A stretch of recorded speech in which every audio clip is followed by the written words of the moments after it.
If God created Satan as a perfect being, where did his wickedness come from? If God is perfect, how could evil enter our world? Where did Satan's initial desire for wickedness come from? Like all angels, God initially created Satan through the ministry of his Son, Jesus Christ, as confirmed in John chapter 1, verse 13.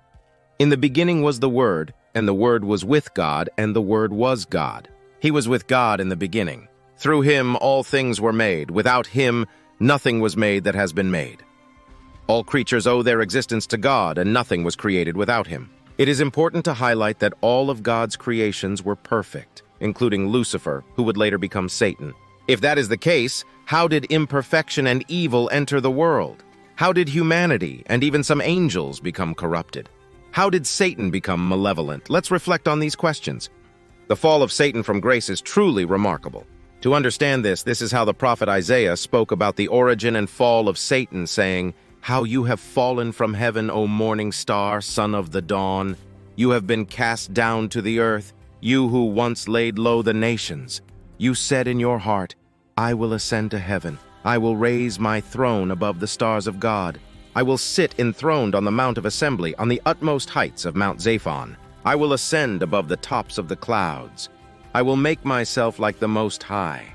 But you are brought down to the realm of the dead, to the depths of the pit."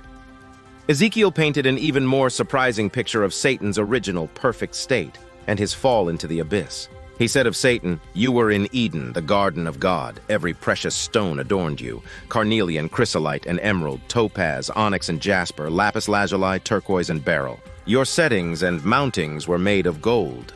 On the day you were created, they were prepared. You were anointed as a guardian cherub, for so I ordained you. You were on the holy mount of God. You walked among the fiery stones. You were blameless in your ways from the day you were created till wickedness was found in you. Through your widespread trade, you were filled with violence, and you sinned. So I drove you in disgrace from the mount of God, and I expelled you, guardian cherub, from among the fiery stones."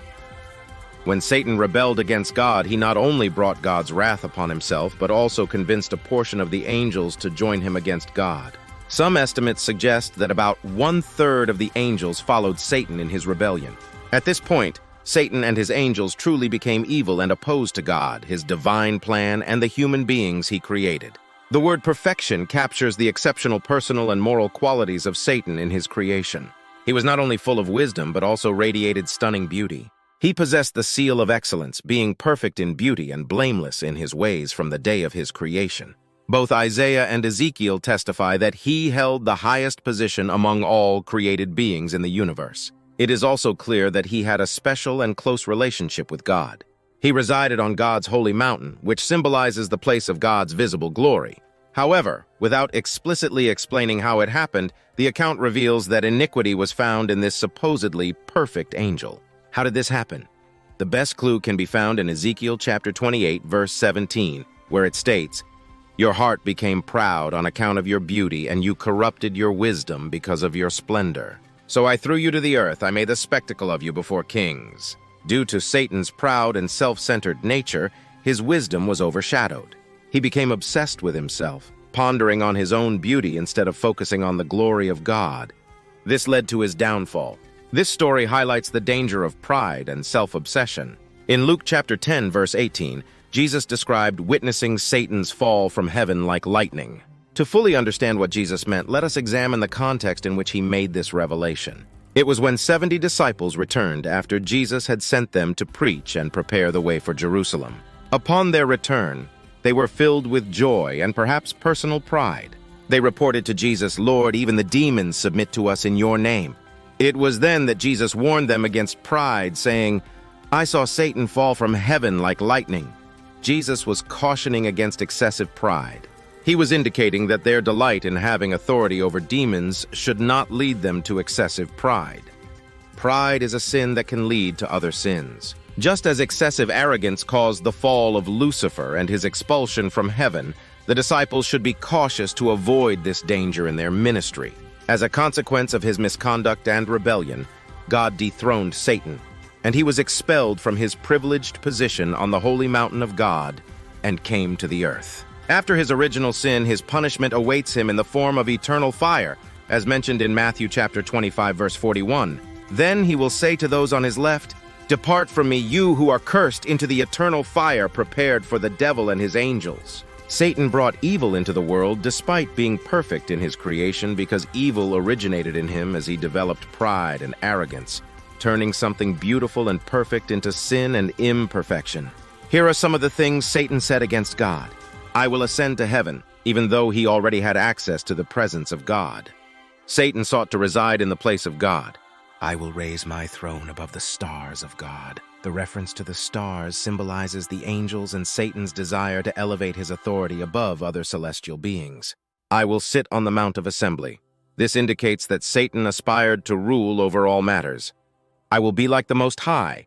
This statement represents the pinnacle of his self-assertion and rebellion, showing his audacious ambition to be equal to God. Due to the rebellion caused by his pride and self-absorption, Satan's personality underwent a profound change, going from perfect to imperfect.